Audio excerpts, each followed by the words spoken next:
நாங்கள் பார்க்க போகிற இந்த அமைப்பு தொடர்பான வினாவில் ஒரு வெளிப்புள்ளியிலிருந்து நேர்கோடு ஒன்றுக்கு செங்குத்து வரைதல்.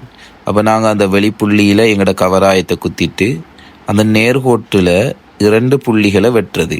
அந்த நேரத்தில் கவராயத்தை நாங்கள் எடுக்கிற அந்த அளவிடை மாறக்கூடாது.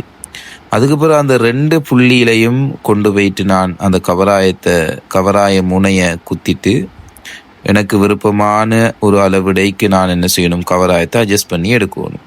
எடுத்துட்டு அந்த ஒரு பக்கமாக இருந்து ஒரு சின்ன வில் ஒன்று வெட்டிட்டு அந்த கவராயத்தை என்ன செய்யணும்டா பிள்ளைகள், அப்படியோ மற்ற பக்கத்துக்கு கொண்டு போகணும்.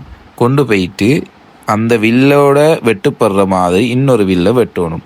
அந்த இடத்துல அளவிடை மாறக்கூடாது, கட்டாயம் கவனிக்க வேண்டியது.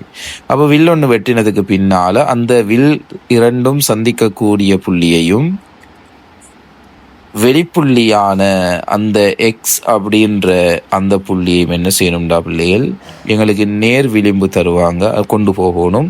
அந்த நேர் விளிம்பை நாங்கள் அந்த 2 புள்ளியோடையும் மிகச்சரியாக வாதுற மாதிரி வச்சுட்டு பென்சிலால் நாங்கள் ஒரு நேர்கோடு ஒன்று வரைஞ்சி கொள்வது. அப்போ இந்த நேர்கோடு அந்த கோட்டுக்கு செங்குத்து கோடாக இருக்கும் பிள்ளைகள்.